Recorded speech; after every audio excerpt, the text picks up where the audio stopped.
Hey there, I would like to welcome you to Metal Drum Programming Master. I'd just like to explain what this thing is and why it will help you create better drum parts for your songs. Because here is probably what drum programming is, or the association that you may have with it, right? Where it's just like, oh gosh, I don't want to. I don't want to do this. Drum programming is so slow, laborious, tedious. I don't even understand what I'm doing anyway. I don't know what beats. I don't know how to do it. What velocity do I need? What kind of blast speed am I going to do here? My fills aren't very interesting. I don't want to do this. Okay, and that's okay. You're absolutely not alone, especially if you're not a drummer. I mean, why would you feel bad about that? That should be like that. Kind of would be like me if I have to, play a violin or something like that. I had no idea what I'm doing. But the thing is, looking at drum programming is just a technical task. I think that's we kind of need to move away from that. Drum programming is a musical and creative task. And I'm going to help prove that to you in this video right here. Now, let's say, for example, you have a song that you've been working on for a really long time. I understand it. You get a couple of riffs. You're like, this sounds amazing. You get the riffs, you put them all together, you start adding some bass, and then all of a sudden you get some orchestral stuff in there, and you're just flopping MIDI grooves in there really quick because you want to have some drum ideas.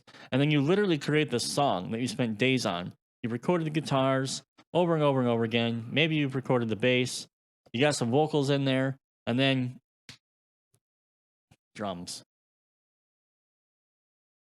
This is where Metal Drum Programming Mastery is really going to help you, because it's going to show you how programming drums can be a musical creative process. It's going to guide you with information, demonstrations, which will help you write better, more realistic drum parts for your songs. And that's what you want, right?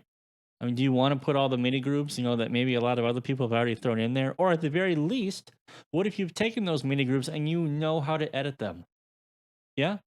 So you got that nice part going for your song. You got a MIDI groove. It's like 90% of the way there, but you want to add it and add to it and edit it just a little tiny bit. When Metal Drum Programming Mastery will help you do that. This is especially true if you don't know where to start when it comes to drum programming. You don't know how drummers think. You don't know how to write the drum beats. You don't know how to write the fills. You don't know how to come up with ideas.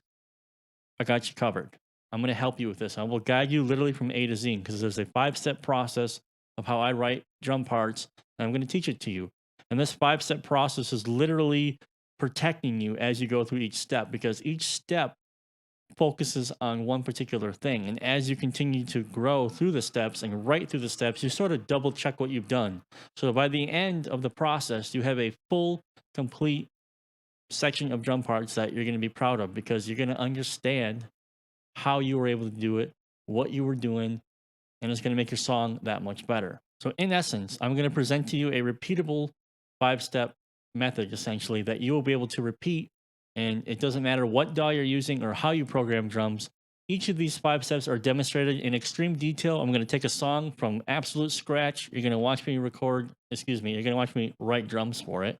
But even before we get to that, I'm going to talk about the drums. I'm an extreme metal drummer. So I'm going to talk about the drums.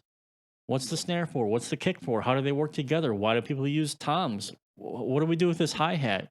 It's a meter symbol. What does that mean? Hi-hat, ride. What do these crashes do? How do drummers usually play crashes? Where should the toms be? How should the fills be written? What kind of fills can we work on? What are the different fill types? Okay, how do we do ghost notes? All these different kinds of things. I go through all of that. Everything is presented in detail. You don't have to be a drummer to understand any of this. I will show you and explain and demonstrate to you how to do ghost notes, how to write fills, how to write 8 different types of blast beats, how to humanize them, how to find the correct velocity settings for the drum software that you're using. Doesn't matter which one you're using, the method that I show you will help you find the ranges of the velocities that you want to use for the type of beats that you're writing.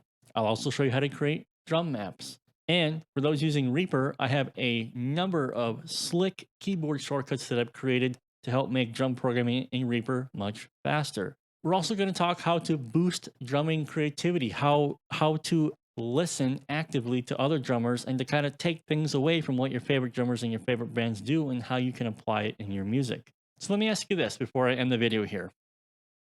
Why would you spend all that time to write a song, arrange it, record the guitars, record the bass, record the vocals, mix it, if the whole time in the back of your head you're going, man, I just wish those drums would be just a little bit better, just not quite right.